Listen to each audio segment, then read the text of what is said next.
Ah quoique les gens, aujourd'hui je vais te parler de Conan. Et oui, ça faisait longtemps, mais aujourd'hui on va parler un peu de l'actualité et de comment j'envisage le futur de Détective Conan par rapport à un personnage qui commence à tenir une place de plus en plus importante dans l'univers de Détective Conan, Kaito Kid.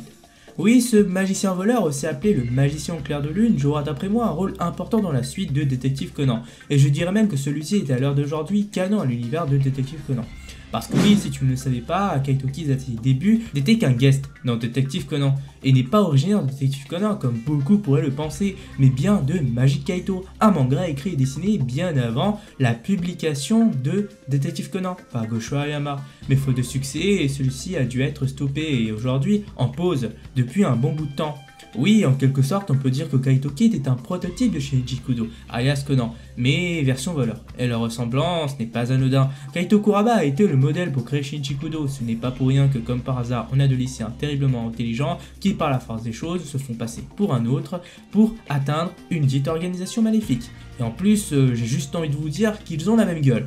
Bref, pourquoi est-ce que je vous parle particulièrement de sa canonicité dans l'œuvre? Même si pour beaucoup cette question est débile, pour certains ce n'est pas si clair que ça, et je le comprends parfaitement. Et je vais vous expliquer pourquoi il y a cette hésitation, cette confusion. Dans Magic Kaito, l'univers est assez, comment dire, fantaisiste, surnaturel, déjanté, avec beaucoup d'actions, en faisant intervenir parfois des événements ne pouvant être expliqués par la logique de notre monde, comme la magie ou bien la sorcellerie. Et le personnage illustrant à merveille tout cela est Takako Koizumi, qui est une sorcière pour utiliser de la magie noire. Et là, je ne parle pas d'une magie avec une astuce, non, là c'est de la vraie magie. Et on peut même voir Kaito Kid utilisant parfois des tours ne pouvant être expliqués.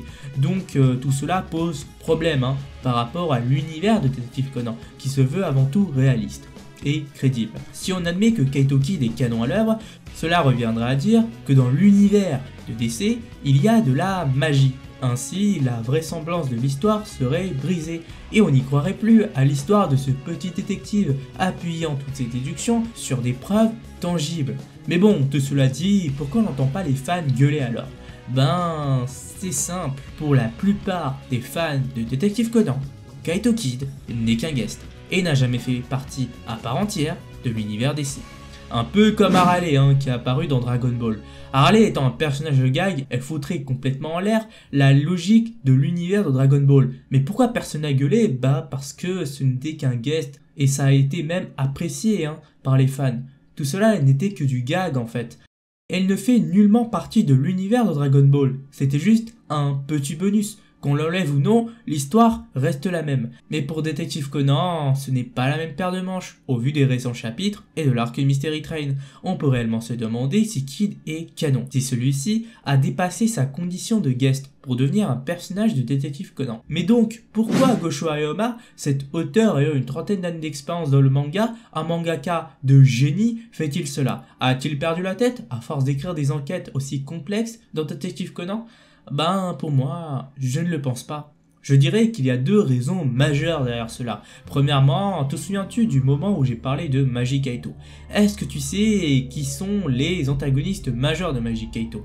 Des hommes vêtus de noir qui recherchent la vie éternelle. Est-ce que ça te rappelle quelque chose? Bingo, la Kurono Sochiki, qui, elle aussi, bizarrement, recherche la jeunesse éternelle, comme Vermont l'a si bien dit. Donc, d'après moi, c'est l'une des raisons pour faire en sorte que Kaito Kid soit relié à l'histoire de Conan, sachant que ses antagonistes portent des noms d'animaux, ils pourraient faire partie d'une filiale de la Kurono Sochiki, qui eux porteraient des noms d'alcool. En plus, sachant que Gosho Aoyama a vu son manga être mis en pause, Détective Conan lui permettrait de finir son manga et d'ainsi faire d'une pierre deux coups, sachant qu'il n'est plus très jeune et qu'il a une maladie de la main, l'empêchant de dessiner convenablement. C'est sa seule et unique chance. Puis, s'il y a bien quelqu'un que le Kid pourrait défier, ce serait bien Vermont, qui a comme par hasard la même aptitude que Kaito Kid, a changé de voix, et qui comme par hasard l'a appris du père de Kaito Kid. Tout ça me fait dire qu'il y a possiblement une future confrontation entre les deux, et vu que Gosho est un maître du foreshadowing, ça ne m'étonnerait pas du tout. Je voudrais juste vous poser une question. Qui était là lorsqu'on a révélé pour la première fois le nom du boss de la Kurono Sochiki, Karasuma? Bingo, c'est Kaito Kid. Donc Gosho Ayama étant un maître du foreshadowing, comme je ne le répéterai jamais assez, je pense qu'il ne l'a pas placé là par hasard. Puis deuxième raison, bien plus scénaristique, Gosho Ayama est l'auteur de Détective Conan. Il a un droit de veto sur son œuvre. Il a le droit de faire devenir canon ce qu'il veut. Même si demain il fait apparaître un dragon hurlant Kamehameha, on devra l'accepter, même si ça détruirait tout l'univers de Détective Conan, toute la cohérence de celui-ci. Tout ça pour vous dire que le Kid, qu'on le veuille ou non, aujourd'hui joue un véritable rôle.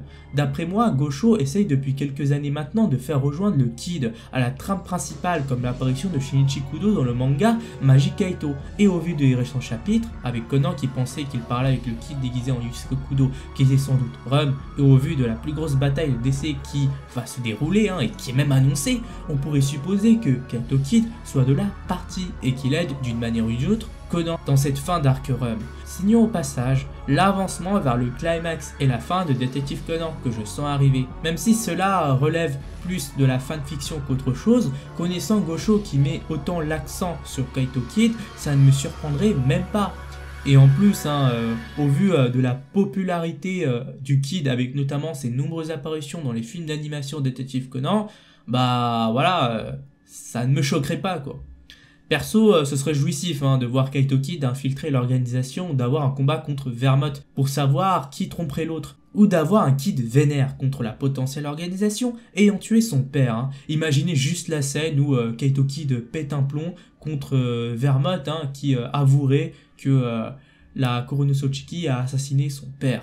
Genre imaginez juste la scène quoi, voir un Kaito Kid qui est si zen, perdre tout son calme, waouh, ça serait épique. Mais bon, je pense pas que ça se passera comme ça, quand même faut pas abuser, mais bon. Mais sinon, ben voilà, je pense que j'ai dit tout ce que j'avais à dire sur Kaito Kid, sur sa potentielle canonicité et à son introduction dans la trame principale. Donc du coup, c'est là que la vidéo s'arrête. J'espère que cette vidéo vous aura plu, partagez, et sur ce les gens, à la prochaine.